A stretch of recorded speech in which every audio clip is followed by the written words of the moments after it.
The thoughts, views, and comments expressed by Sidebar, its guests, callers, and advisors are not necessarily those of the management, ownership, or production unit of ILS Verizon Media Group. Sidebar, a 103.5 The Beat podcast, is a production of ILTV Studios and may not be reproduced or represented, in part or in its entirety, without the express written consent of Verizon Media Group. Sidebar is the intellectual property of Verizon Media Group.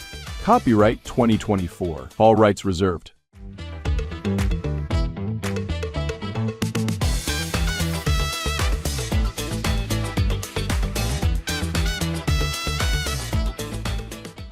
Welcome to Sidebar, 103 to Beat podcast, powered by ILTV. I'm Stephen Hanna.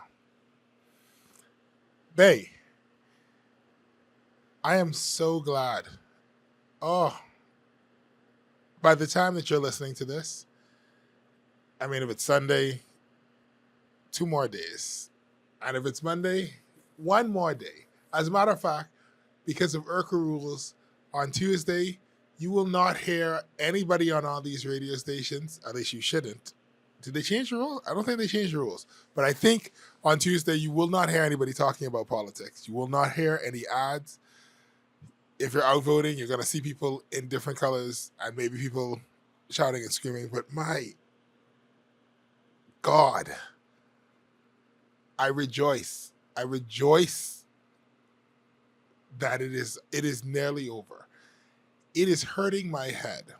I have so many notes. And you know what?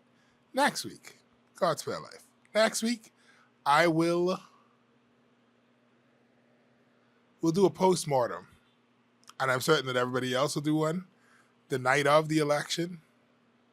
You know, my postmortem is going to be a condemnation of everybody. But for the sake of not being taken out of context, we'll do it after I have no effect on whatever, right?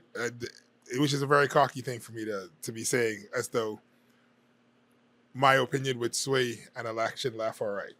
All right? But, you know, I've been accused in the past.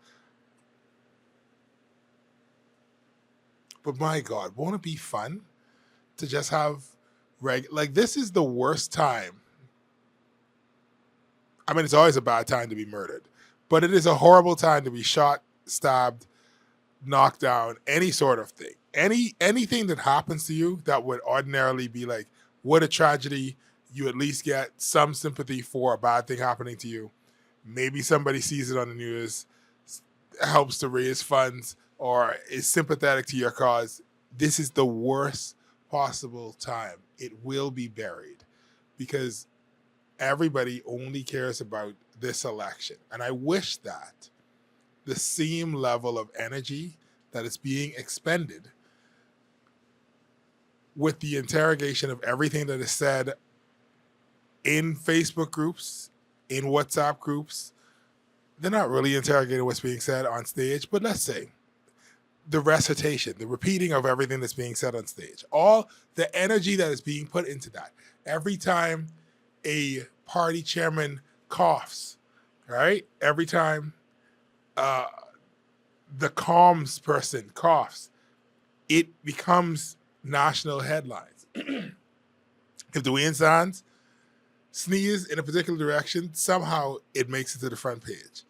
If Latre says anything, if the direct article "the" is placed in the wrong position, it is a front page news story. And I'm not going to condemn the media, but I do wish that the media would treat everyday, regular events, not just with like, when the budget comes out in July, this same level of combing, looking for somebody to misspeak or to catch them in a gotcha or to make one group of people look better than the other, whatever it is, take this same level of effort and comb over. I dare say, go look at what was said before compared to what's said. The same due diligence that you're suddenly able to perform because you know this is the best-selling time for newspapers. This is Christmas for newspapers. Newspapers ain't been this fat in years. Between the nomination day, between the announcing what polls or where the polls are or where people have to vote, the newspapers are salivating. All right, this is the most money they've made forever. The television stations, the radio stations, the ads, the AI music. Don't curse, Stephen. All of it that's playing over and over and over again.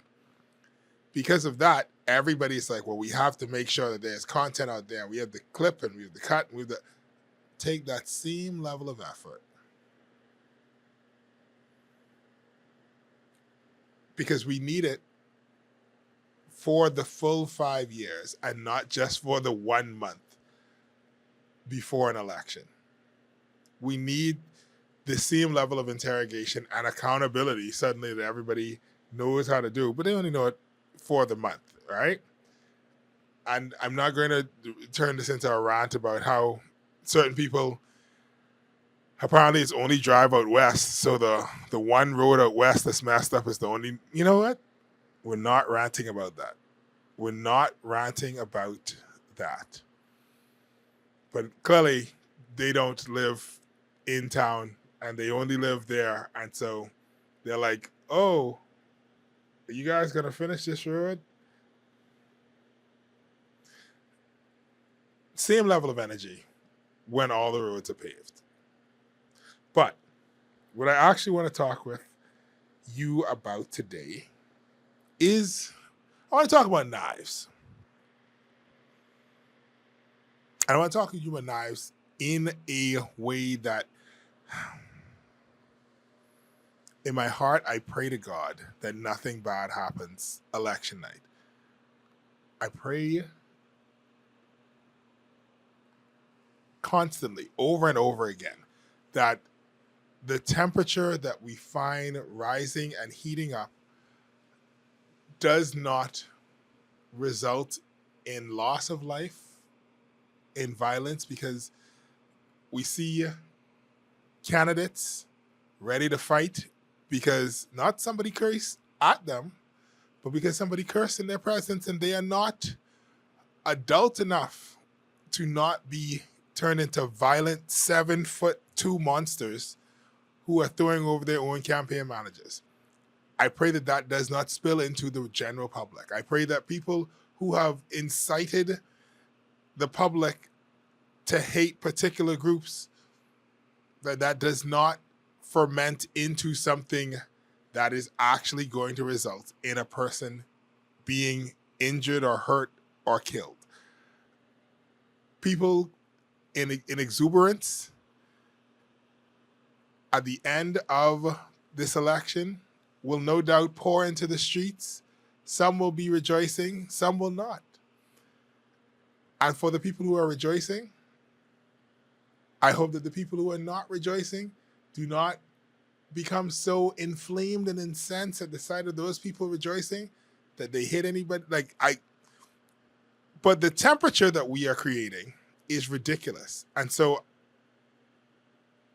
I am oddly waiting for the 13th, because the 13th is the moment where we can now take a moment, win, lose, wherever you find yourself on the spectrum, you can take, well, I can win. I win. My people, we straight. Where I is, I know what's happening. We good. We're great. But win, lose, whatever, we can take that moment, take a deep breath and be like, all right, it's May 13th, which means that we are almost 50 days out from independence, which is May 21st. So at that point, I need everybody. If you was wearing navy blue, you could put it down. If you was wearing red, put it down. If you're wearing black, it's a little hot. I feel at this point you could take off the black for a second, all right? Just cool off.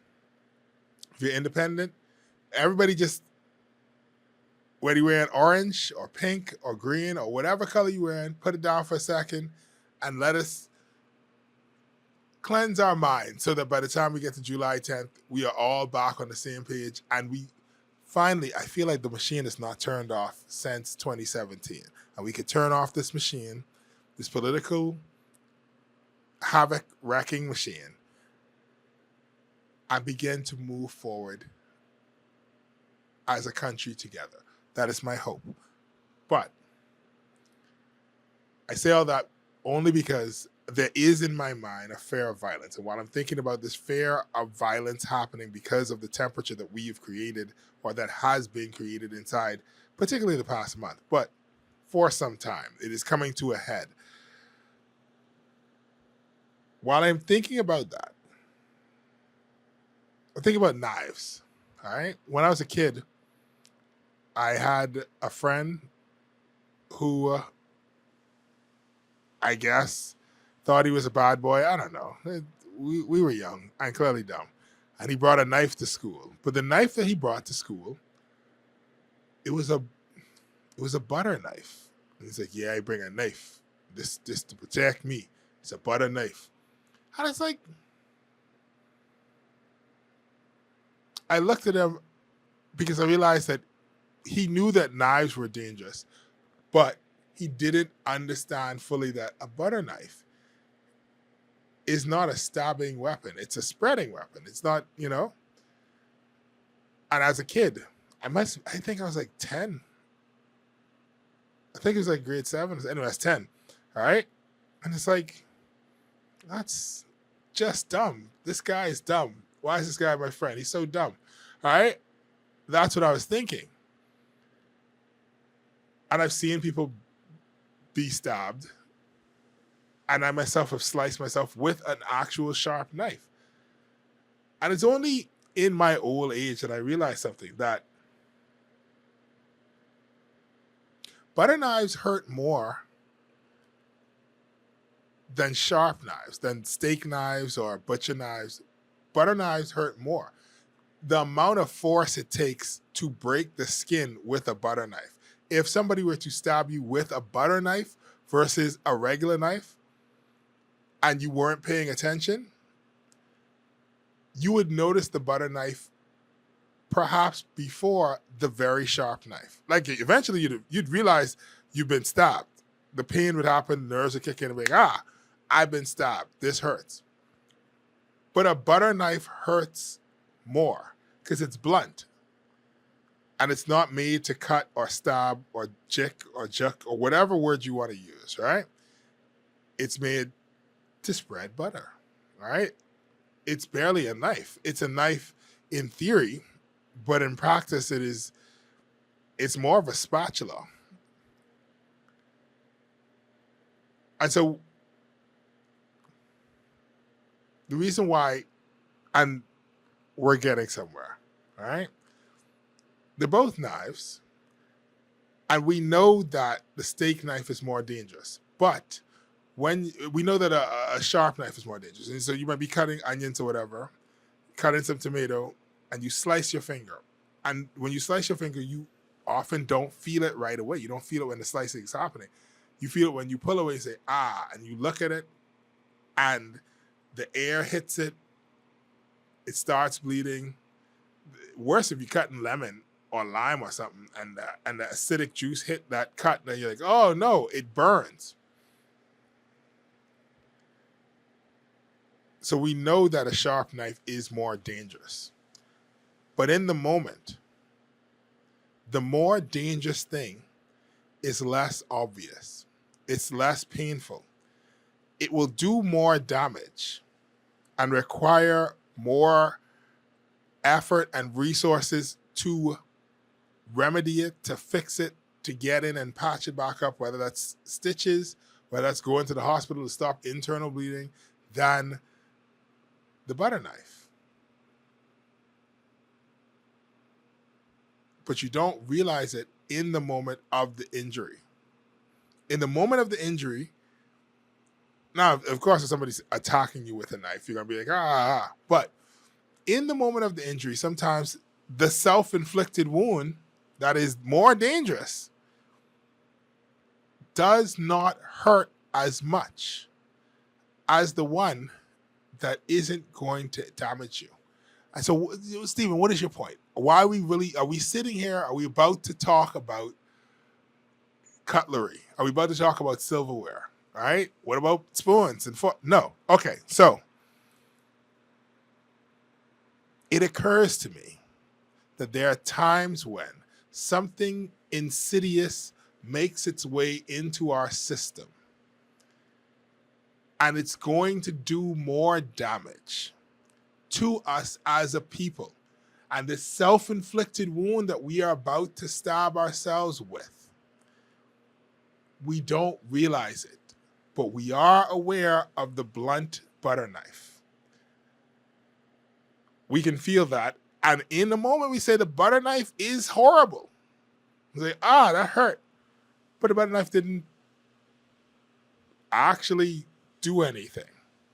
And in truth, the chance of you having a self-inflicted wound with a butter knife is when I say it's nearly zero. The most you could do is you have one of those weighted ones where the back end has a little weight to it to balance it out. You spread in some butter, you drop it, it falls from the counter, hits your big toe, ow.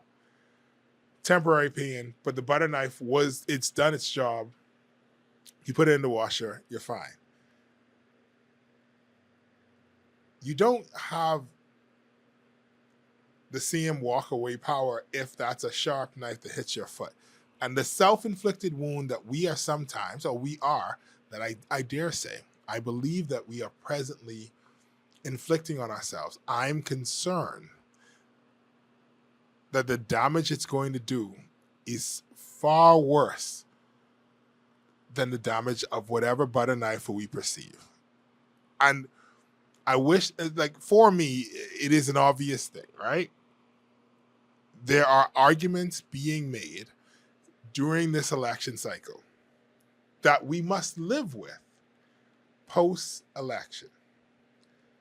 You can feel however you wish to feel, but I beg you to think logically. And this is not me trying to convince you to vote left or right. I'm asking you about your rhetoric, about the weapons and the words that you're wielding.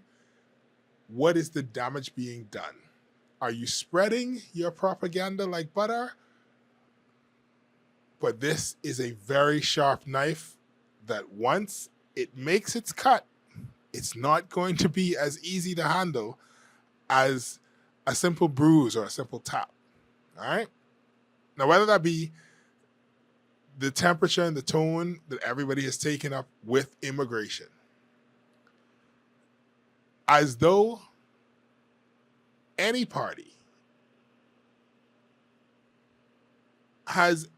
can claim to be 100% Bahamian 5 generations back. I dare say 3 generations back. I dare say 2 generations back. No party, what COI, PLP, FNM, no one. So when you begin to wield this weapon, right, and you say, this is the approach we must take in order to win, you have to ask yourself, what is the damage being done? And is this a situation where I'm just too lazy? I'm too much of a coward to approach this and say, let us educate people on what it is and what is happening, versus I hear people are afraid of Haitians. So let's walk that line. Let's run that line. Let's make this about questioning whether or not people are real Bahamians. And I'm trying to be fair and nice and pretend as though it's everybody that's taken this tune. But some have taken the tune way further than others. All right? Why am I mincing words? You guys watch the ads. The POP talks about shanty towns. And some would say that's a dog whistle. Okay, that's your butter knife. F&M, over here, very much leaning into this argument of immigration and real behemousness and throwing out passports at a rally, saying, "Oh, passports for sale, passports." Well, the COI is the COI. They at least they have the integrity to have never changed their message. But this idea where who is a real behemoth is going to be cutting in ways that May 13th, May 14th, August 7th, December 25th will still be there. And these are things that we will now have to live with. Is it worth the self-inflicted wound? And once again, I must repeat, parties that have people with African surnames running in Carmichael, for you to be so gung-ho on the we must save our sovereignty. What does that mean? Like, this is, maybe there is some legitimate thing, but at the same time to be like, oh, this is a crisis. Once you say that, understand that while I may question whether or not the candidates running in all the political parties are more intelligent than me, I can sit here and question that all I want. We are supposed to believe that every single candidate that has been put up is the best possible version that this party can offer for these different areas. I should think that all of the candidates are more intelligent than me and have more expertise and are better capable persons than me in making these decisions. The representatives are supposed to be so smart that I, for 5 years, turn off my brain and say, let's hear what their big ideas are and let's let them run the vibe. So when you are saying that our sovereignty is at risk, I must ask, in what way do you mean? Are there people who are saying they're behemoth that I should be afraid of and they're not really behemoth? When do we turn that off? Let's say that wins you the election. Then what? What is the next step? Are we going to then, because I mean, I've heard it on the rally stage because I've made the effort to listen to as many rallies as possible. I don't talk about it or anything. I think it may partially be out of boredom.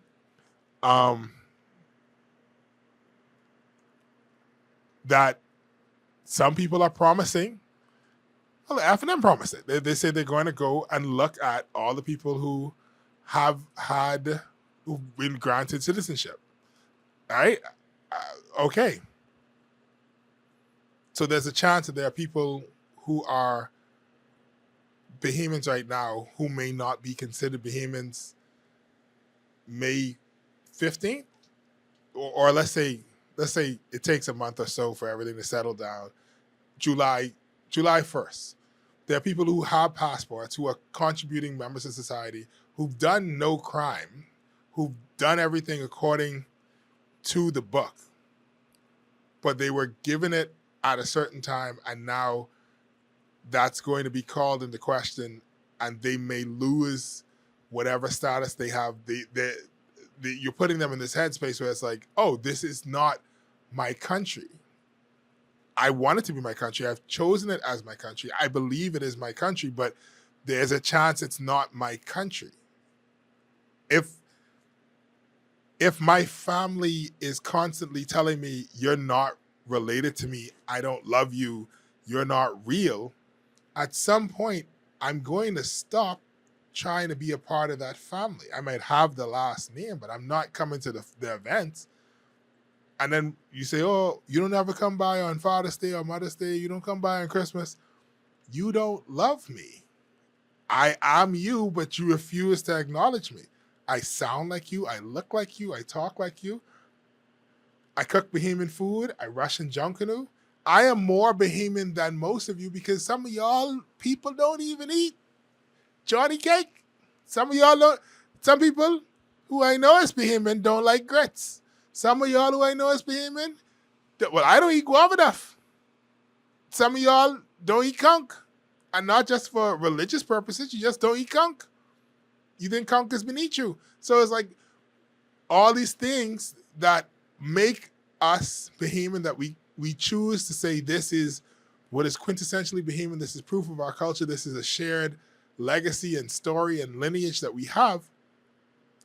They participate and celebrate that. And we're using this knife and chopping away in the hopes of winning something and saying, hey, is you though? And will we be able to bounce back from that violence? And of course, I'm saying it with immigration, but I mean, it applies to a lot of different things, and a lot of different arguments have been presented, right? That's the one that bothers me the most.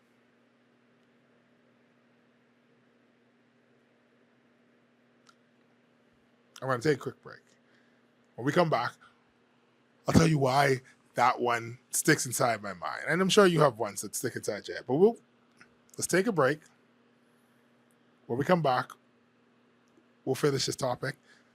You are watching and listening to Sidebar, a 103 to B podcast powered by ILTV. I'm Stephen Hanna. We'll be right back.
Five cars, catch the keys, don't blink, take these. Island Luck is giving away 5 brand new cars. Earn 10 reward points for a chance to enter and win. Enter weekly from Monday 12 a.m. to Sunday 2 p.m. Winners are announced Sundays at 3 p.m. on 103.5 The Beat and Island Luck Socials. 5 cars, 5 weeks. The more you play, the better your chances. Visit islandluck.com for more information. Catch the keys only at Island Luck. Must be 18 and over. Island Luck reminds you that it's only a game, so please game responsibly. Wealth should not only belong to a select few. At Investar, we believe the door should be open to everyone. We provide options for planning a better future.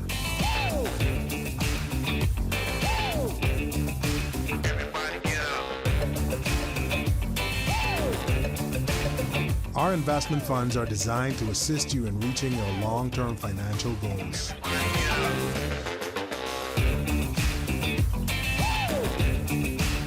Let us show you how.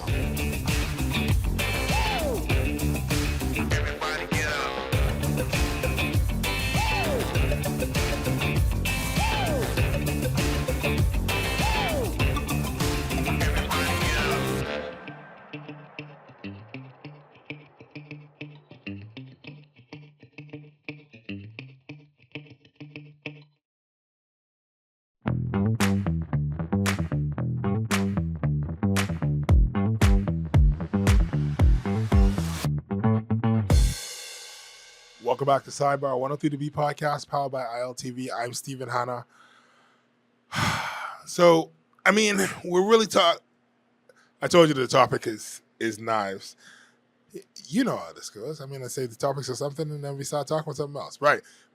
I'm concerned about the damage that is being done with the conversations that we are having, with the rhetoric that's being thrown about in the hopes of winning this election.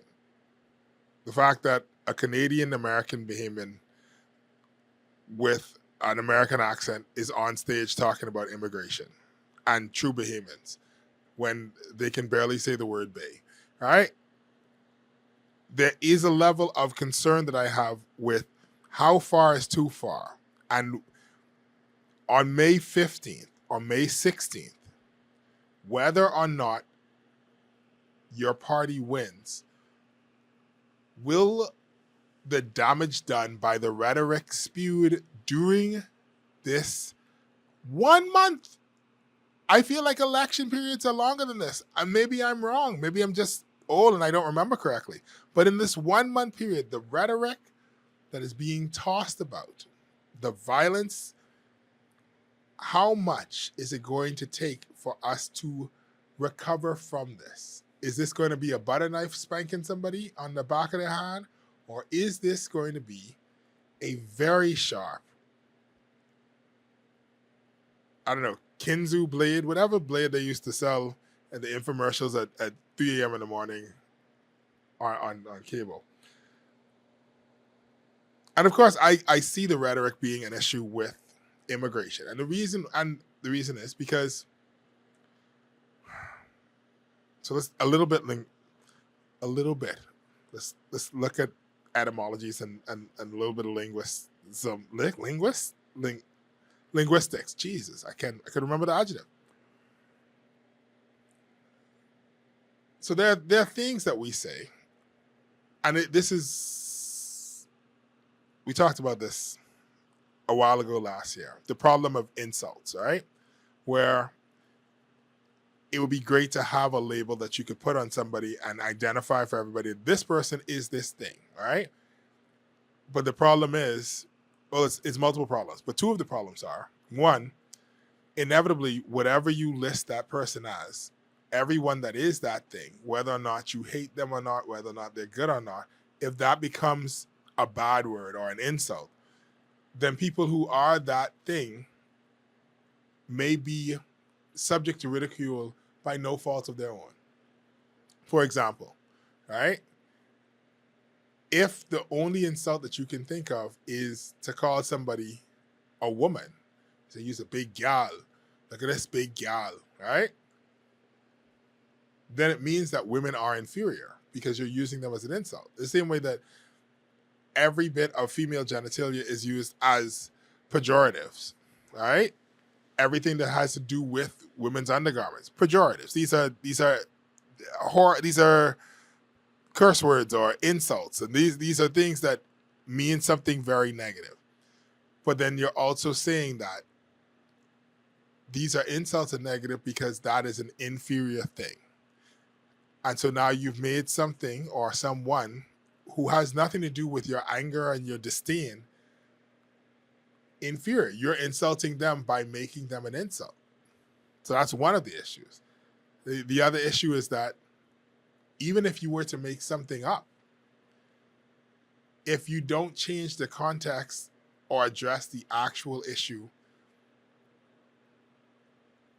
that thing is going to become a problem in of itself. And what do I mean by that? Okay, so we have words like pagan and heathen and barbarian. These words mean almost nothing because they're archaic to us. So like they have no grand meaning. But a pagan is somebody who does not live in the city. All right? A heathen, similar. Rural people who live out in the field somewhere or whatever, right? These words are used as insults to differentiate from the people in the city. You're not one of us. You're not like us. You are a heathen. You are a pagan. Now, these words take on religious contexts when Christians and Muslims and Jews are living in cities, and cities are easily converted to Christianity, to Judaism, to Islam, because here's the thing about cities are full of sickness. So you always have poor people, you always have sick people, you always have destitute people being taken advantage of. And both of the three of these monotheistic religions have clauses in them where you're supposed to take care of the sick and the widow and the orphan and take care of the less fortunate. And so it becomes more attractive to people in the cities because they need that more than the people who live in the field. The people who live in the field have a house. They're not homeless. You can only be homeless in the city. You can't be homeless in the country. You build a tent. You figure it out, right? But now the people in the wilderness are pagans. They're heathens, right? And all of their ways are evil and weird and destitute. You look at barbarian. The word barbarian is literally an automatopoeia because that's how foreigners sounded to Greek people. When Greek people are hearing them talk, they're like, it's bar, bar, bar, bar, bar, bar, bar. That's what everybody else sounded like to them. It's the same way where I've heard people say to me, they hate to hear Haitians talk, all that parley, parley, parley. All right? So it's a way to point out and cast dispersion on a group of people.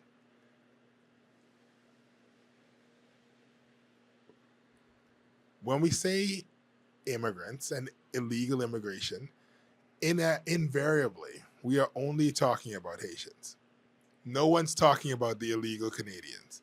No one's talking about how persons who are in whatever party, their mummy was a Canadian, and so they are technically half Canadian, and they should go back to Canada. No one's talking about it. They're talking about Haitians. All right? As a result of this, when we hear the word immigrant, it's just another word to say Haitian. And while that may be all fine and dandy for everybody right now saying, oh, I know Haitian, and I speak English and blah. Cool, first of all. Many Haitians speak English as well. But let's, for half a second, ignoring all the issues that everything that you're saying and all the things that you're thinking. All right? Ignore all that stuff. You realize how wide a tent Haitian is? How big an umbrella Haitian is? The violence that you are inflicting, it will start with Haitians.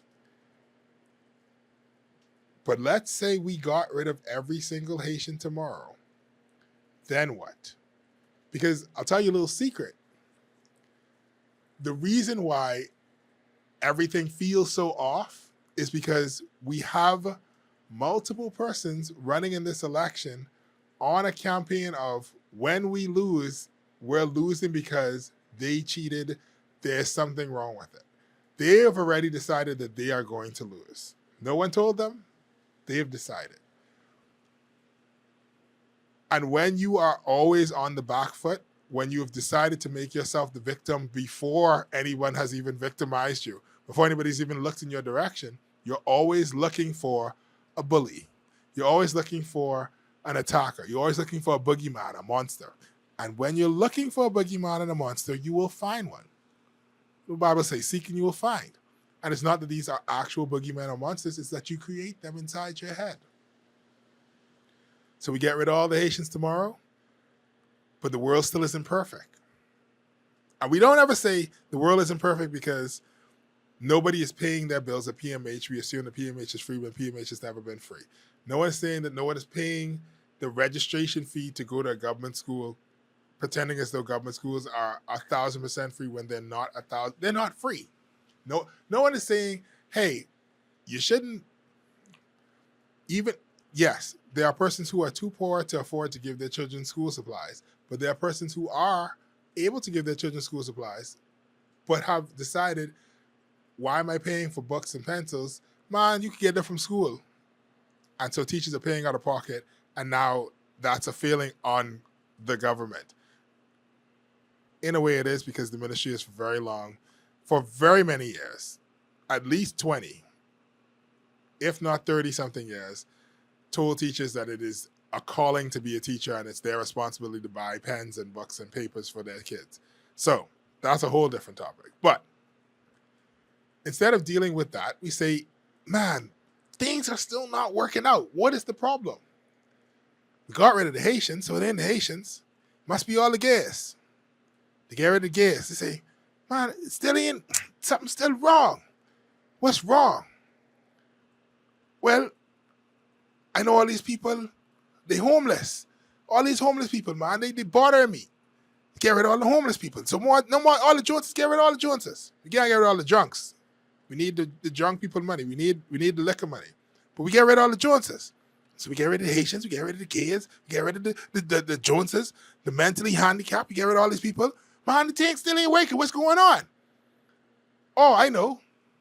You got to get rid of all these loudmouth artists, all these comedians. That's where they might get me, right? I might, in the fourth rung, when they rounding up people. And if we've already opened the door where the thing that I don't like is a Haitian, then suddenly all us is Haitians. You're a Haitian if your granddaddy was a Haitian, or if you have a funny last name, or if you're too black. But then you're a Haitian if you like man. You're a Haitian if you ain't got no house. You're a Haitian if all you want crack jokes with the government, you're a Haitian. I don't like the way you look at me. You say, hey, the umbrella of Haitian is so large that all of us could fit underneath it. Because all you got to do is start cutting and stabbing and saying, I need to win at any cost. And I don't care what rhetoric I use and I put inside people's minds. At the end of the day, I need to win. Because you know they ain't going to ever say you's Haitian. But they call me Haitian. They call everybody else Haitian. Whoever they want to get out of the way. And you say, oh, Stephen, that's ridiculous. I have heard and witnessed with my own eyes and own ears people calling Brave Davis the man who just 5 years ago we was making fun of my grandparents were subsistence farmers in Cat Island because we had so much. We know the man from Cat Island. People saying Brave and his Haitians. The rhetoric that we are putting out there is dangerous. And while you think that it will end on May 12th, the only thing that's going to end is the political ads that play on the radio. But in the real world, this will continue. And I'm concerned. Because all it takes is for the wrong person who believes your message more than you do. Because here's the thing. A lot of people who giving these messages, these soft boys with the khaki pants and the blue sports coats, who ain't never ironed a shirt in a day in their life, they never had to walk dragon sandals nowhere. Those people can say whatever they want to say. They don't have to live with the consequences of their words. They've never lived the life. They will never fight for the words that they are saying, because one, they don't believe in it, and two, they never been in a fight. The first time they've been in a fight is when they get pushed off to the side by a 7'2" giant who clearly needs to go talk to a therapist. The rhetoric that is being put out into the public, when one of your followers who believes you, who's made the ridiculous point of turning off their brain and saying, yes, that thing that you just said, you said it so convincingly that I am ready to die for it. I'm ready to fight for it. More than I'm willing to die for it, I'm ready to kill for it. What happens when they hear the words that you are saying? Is it going to be a butter knife or is it going to be a butcher knife? That is my concern. I mean, thank God it's almost over.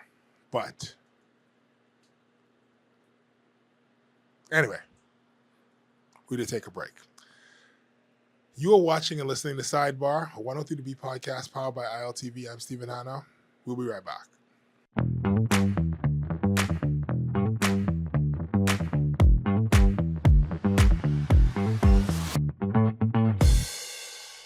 Welcome to Paradise Premium Foods, where exceptional taste meets everyday convenience. Right in the heart of Hurricane Hole Plaza, whether you're planning a beachside brunch, an intimate dinner, or simply restocking your favorites. we offer only the finest selection of local and imported goods, handpicked for quality, freshness, and flavor. At Paradise Premium Foods, shopping is effortless, service is personal, and every visit feels like a treat. From gourmet meals to go to organic essentials and indulgent treats, this is your neighborhood market elevated. Live well, eat better. Discover Paradise Premium Foods, now open at Hurricane Hole Plaza, Paradise Island. Paradise Premium Foods. Taste the difference.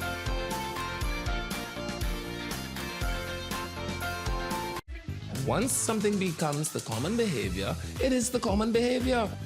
When you operate at that level, personal emotions simply cannot float to the top. For the average normal person that goes to the store, things like that affect us.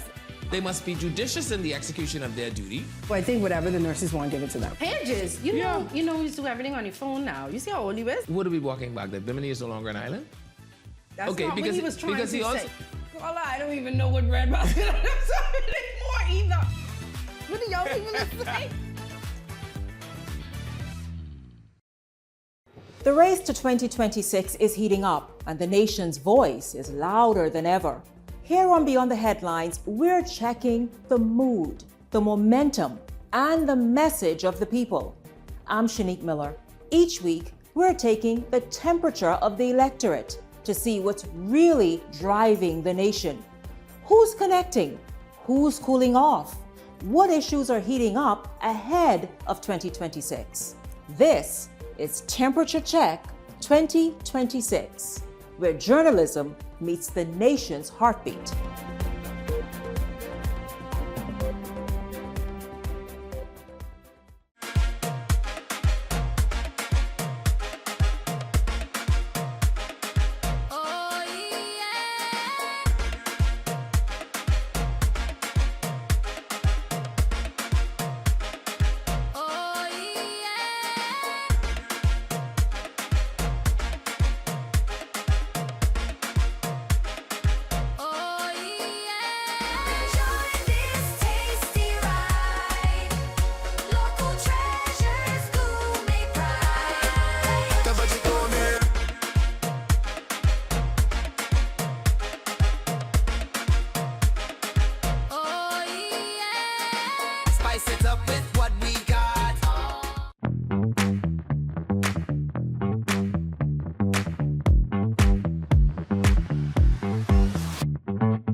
Welcome back to Sidebar 103 to Be podcast powered by ILTV. I'm Stephen Hanna.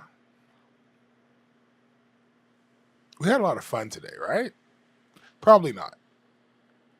I am so sorry. I'm going to try to stop making this a whole Stephen lamenting the state of the thing. But I mean, if I don't try, right? Anyway, election day is coming up. If nothing else, you get 3 hours off of work, right? So, I don't know, put in headphones, listen to some music while you're on the line, enjoy the sun shining on your face. Ignore people, just saying, I'm meditating, I'm listening to my Bible app. Whatever it takes, just, keep the temperature down. And also, what I want to leave you with is, we're not going to talk about knives. Although, what I want to leave you with is, don't be a performative Bahamian. Be a real Bahamian. I don't know. Stephen, you just said the danger of saying real and fake Bahamians, and who is the person that's allowed to say what a real Bahamian is? Because outside of a legal context where the Constitution outlines a very specific and narrow definition of Bahamian, there is no real definition of Bahamian, particularly when we're using just descriptive stuff. Also, the Constitution is not sacrosanct. That is a thing that is too holy to be changed. It's not words from Mount Sinai given us by God through his servant Moses. It's just words on a paper that we've all agreed is the best possible course of action for us to base all other laws on. So if at any point we as a general society decide, hey, this doesn't work as good as we thought it would work 53 years ago, it's okay to change it. After having much consultation and sitting down and discussing it and going in depth with it and not being driven purely by feelings and emotions and not logic and the inevitability of the direction that the world is heading and what we need to change in order to go forward into the future. Yes, all of that. But there are times where persons say they are Bahamian and they wear aquamarine and gold and black, and that is their proof of Bahamianness. They have a Bahari t-shirt in their closet, and that is their proof of Bahamianness. But there is more to being a Bahamian than simply wearing the colors. Me wearing purple and gold doesn't make me it's an Alpha Phi Alpha or a Lakers just because I'm wearing that. I could literally be wearing a Lakers jersey. I can wear an official NBA branded Lakers jersey. It does not make me a Laker. It's more to it than that. It's not enough to like regatta. It's not enough to eat conch fritters. Oh, I hate to hear that ad, but I love conch salad. Conch fritters, whatever. That doesn't make you a Bahamian. This is performative. All right? There's more to it than just these outward signs. To be a Bahamian, you must exist within the Bahamian community. And even if you are outside of the Bahamian community, you create a Bahamian community by the mere existence of yourself. And that it doesn't sound very sensible when I say it like that. But the whole point is, it's not enough to just put the trappings on and we don't hold the Bahamian values to any level and say, oh no, as a Bahamian, we don't do that. Or that's not what we do. Or Bahamians always feed the hungry. Or Bahamians always take care of the sick. That's not performative. Do that. But of course, that will require for us to all sit down and figure out what exactly is it that makes us Bahamian besides a little blue book that we only ever use to leave the Bahamas. Because if the only proof that you have of Bahamianness is your ability to leave the most Bahamian place in the world, then that's not really much of proof of Bahamianness. Anyway, thank you for watching and listening to Sidebar. Once again, this has been Stephen Hanna. You've been watching and listening to Sidebar. I'm Stephen Hanna. True God still.